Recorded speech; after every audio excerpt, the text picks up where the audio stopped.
Olá, queridos amigos, queridas amigas, que a graça e a paz de Jesus esteja com cada um dos amigos, que o sol da justiça, que é Cristo, possa inundar seus corações, dando-lhes o devido entendimento, sabedoria, e que todos tenham um dia bastante feliz.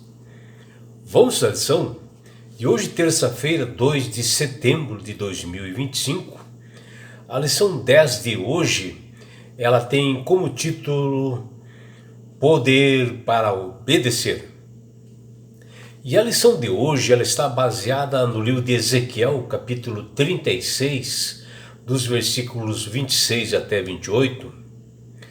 E aqui o profeta nos mostra de como ocorre a obediência de uma pessoa para com Deus e como ela pode realmente ser uma pessoa disciplinada para obedecer ao Senhor.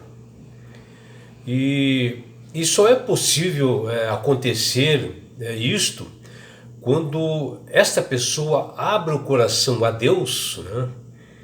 E ao ouvir a voz do Espírito Santo, ela se envolve e começa realmente a mudar realmente o trajeto da sua vida, porque o Espírito Santo nos capacita a agir conforme o querer e a vontade do Senhor, e nós passamos a ser obedientes, né?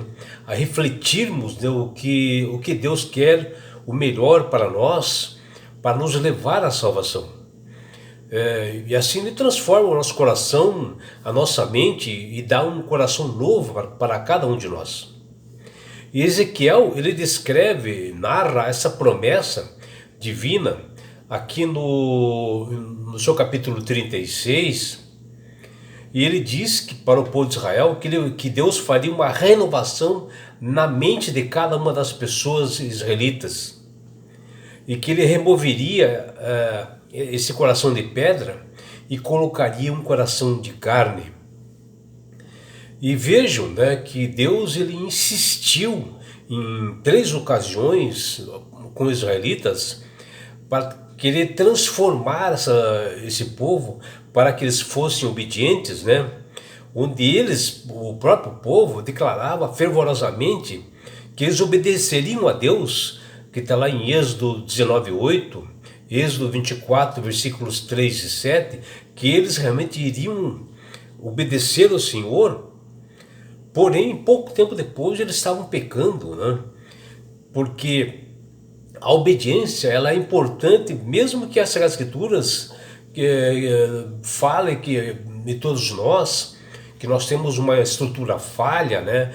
Que nós somos frágeis, somos pecadores.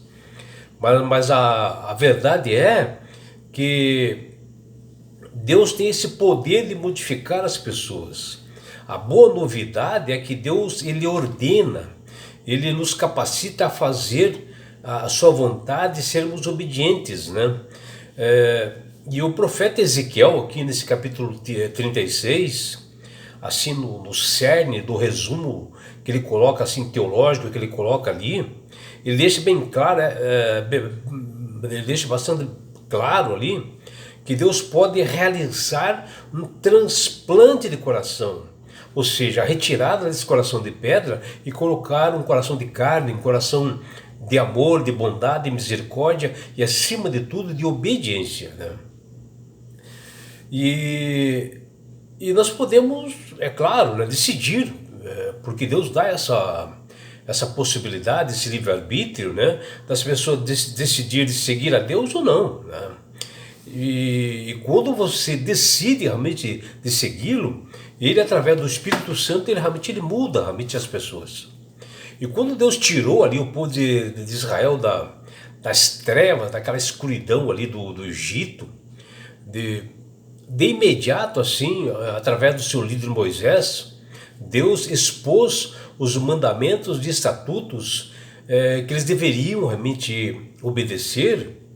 E ali o que a gente vê é que todos responderam: tudo o que o Senhor falou, faremos. Eles realmente abriram os corações e falaram isso, que está lá em Êxodo 19:8. Porém, eles não cumpriram com essa primeira promessa, E também com outras duas ocasiões também eles declararam que obedeceriam, que está lá em Êxodo 24, versículo 3 e 7, e não cumpriram.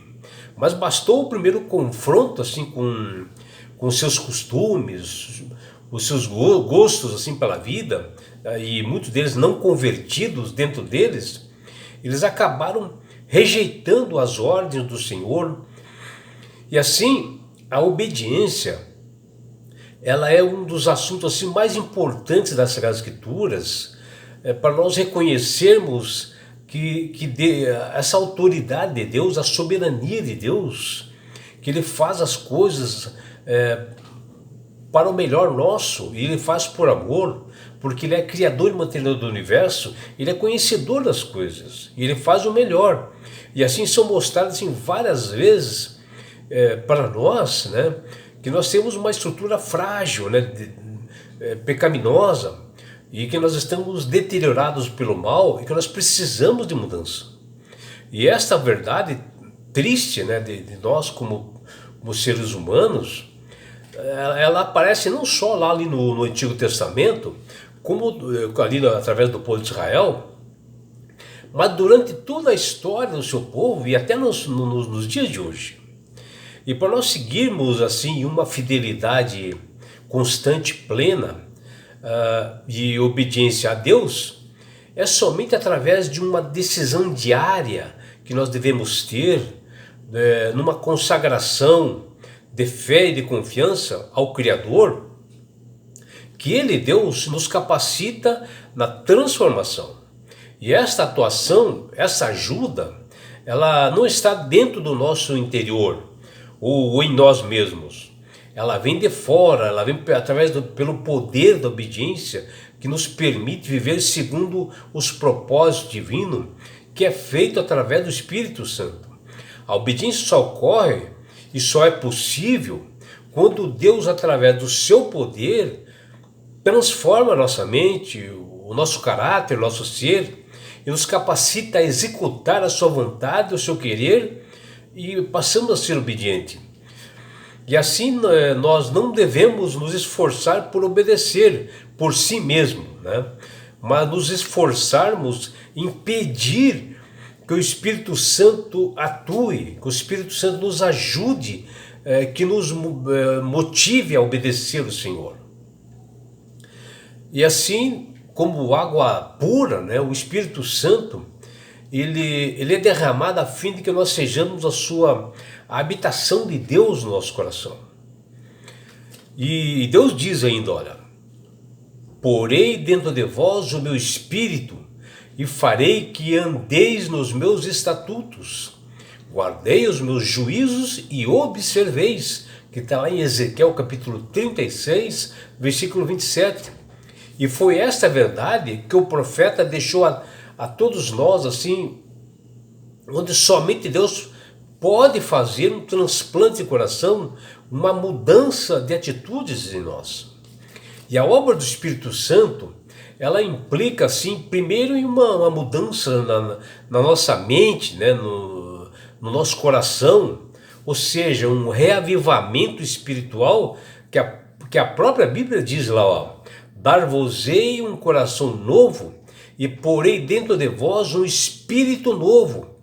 Tirarei de vós o coração de pedra e vos darei um coração de carne, que diz lá em Ezequiel 36, 26.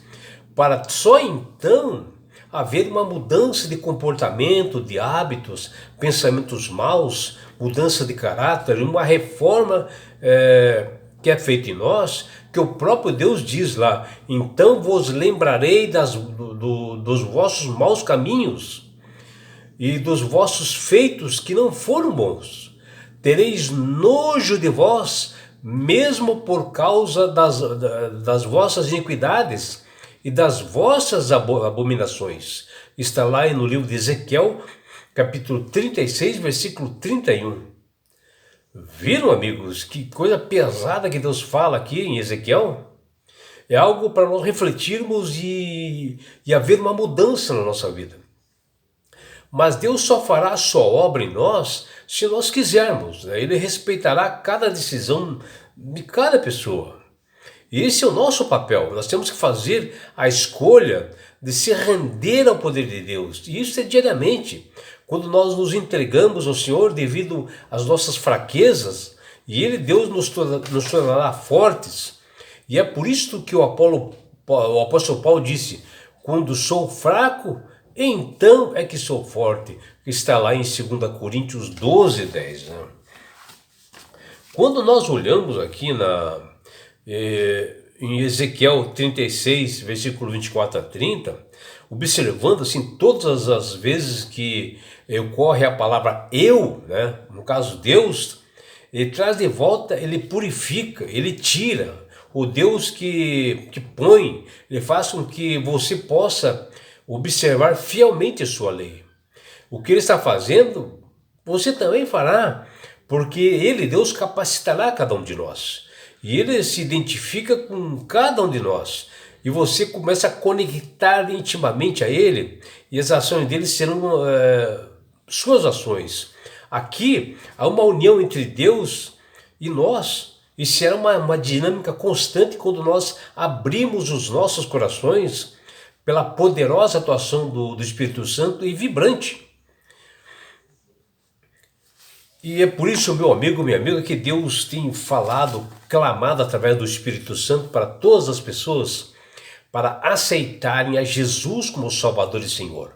Porque o próprio Jesus diz: eu sou o caminho, a verdade e a vida. Ninguém vai ao Pai senão por mim. É Jesus falando que ele é o único mediador entre os homens e Deus. A salvação é somente através de Jesus. E quando você aceita verdadeiramente a Jesus como o Salvador e Senhor da sua vida, obedecendo seus estatutos e mandamentos, e principalmente o quarto mandamento, você ganhará de Deus algo maravilhoso, um presente que chama-se salvação. E com isto, na grande volta de Jesus a este mundo que se aproxima, Jesus, ele levará você, seus filhos, sua família, seus amigos e todos nós para as mansões celestiais. O lugar, meu amigo, minha amiga, onde lá não haverá mais morte, mais dores, mais aflições, não haverá mais perseguições. Você estará no céu. Você participará da grande boda do Cordeiro, do casamento, da união do noivo Jesus com sua noiva, a igreja, que somos nós. E você participará de uma grande festa, de uma confraternização. E com isso você terá uma grande oportunidade de você estar assim, face a face com Jesus. Já imaginou? Sabe por que Deus quer fazer isto com você, meu amigo? Com você, minha amiga? Porque Jesus te ama.